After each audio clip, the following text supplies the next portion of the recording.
नमस्कार। हिमांशु मिश्रा आजकल social media का सनसनी बना हुआ है। हर लोग जानना चाहता है कि क्या वाकई में 96 लाख का कर्ज इसने लिया है या नहीं लिया है। अगर आप सच्चाई जानेंगे तो पैरों तले जमीन खिसक जाएगी, क्योंकि हर लोगों ने कहा इसका चेहरा देखकर, इसका पहनावा ओढ़ावा देखकर इसे कोई 2 लाख रुपया ना दे और 96 लाख का कर्ज ये कैसे ले लिया।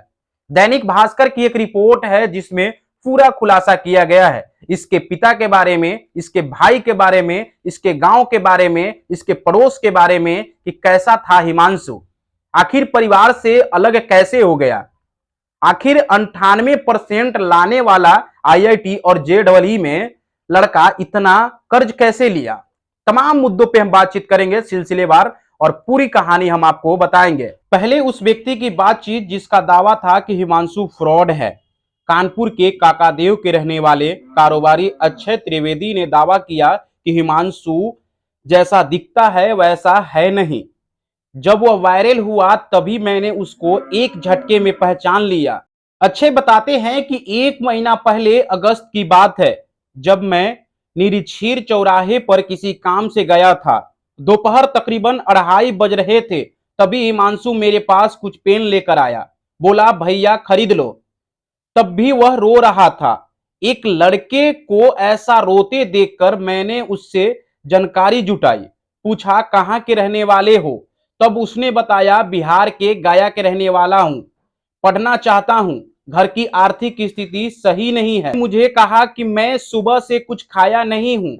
मैं उसे एक ढाबे पर ले गया जहां उसे खाना खिलाया और वहीं से उसके रहने का प्रबंध भी कर दिया।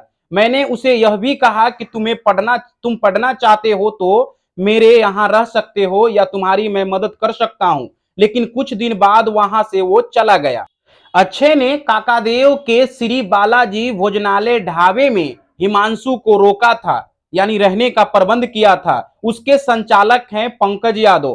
पंकज यादव से जब इस बारे में पूछताछ की गई तो उन्होंने बताया कि हमारे यहाँ हिमांशु आया था। उसने मुझसे कहा कि फ्री में नहीं रहूंगा, काम दे दीजिए। वह खुद बहुत लाचार दिख रहा था।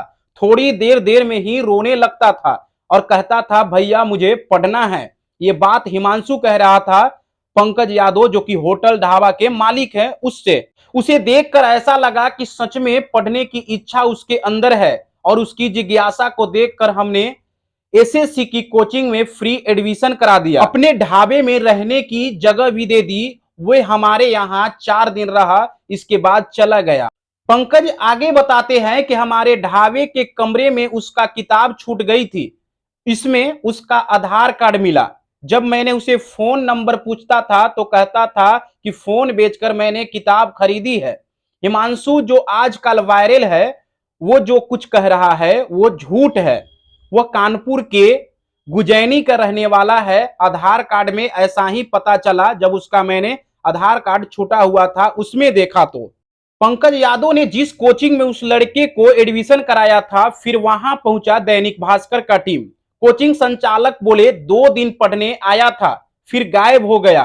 पंकज ने हिमांशु का एडमिशन काकादेव के महिंद्रा कोचिंग में करवाया था। इसके संचालक अंकित से जब दैनिक भास्कर की टीम बात की तो उन्होंने कहा कि तस्वीरें देखते ही हिमांशु को पहचान लिया।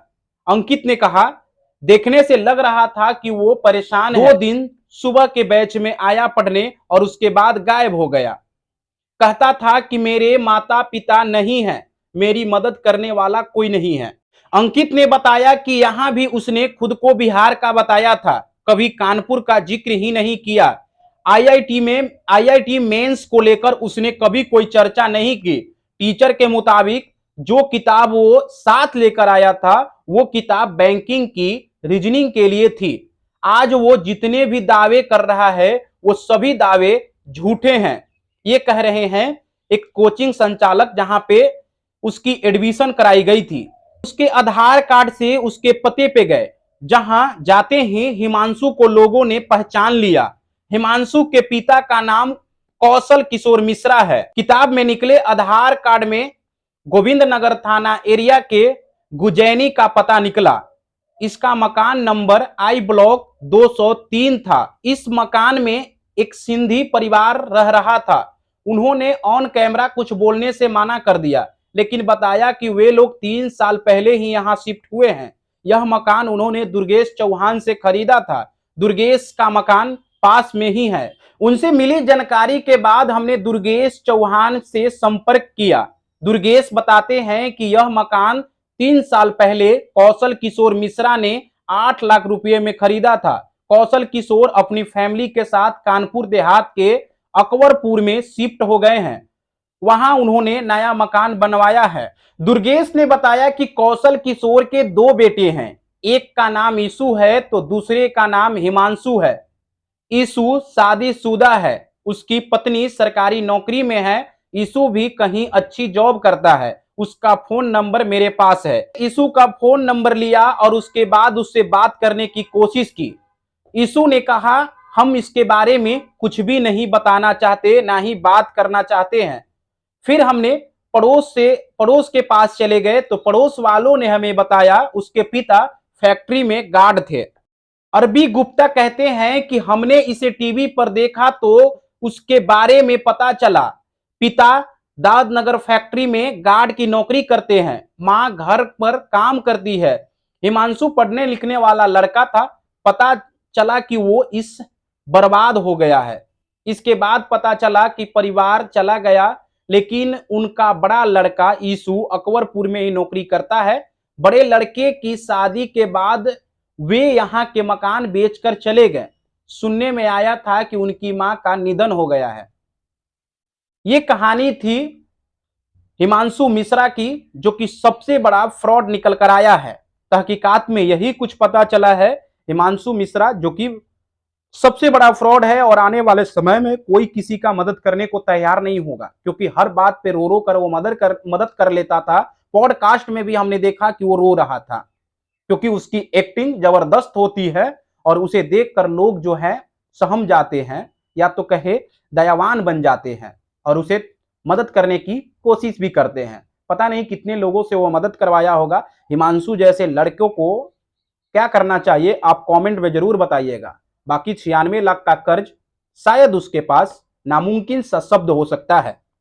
बहरहाल आप देख रहे थे देसी न्यूज बिहार पे। अगर फेसबुक पे हैं तो फॉलो कर लीजिएगा, अगर यूट्यूब पे हैं तो सब्सक्राइब कर लीजिएगा। अंत में अभिवादन स्वीकार कीजिए। मेरा नाम भजन लाल कुमार है।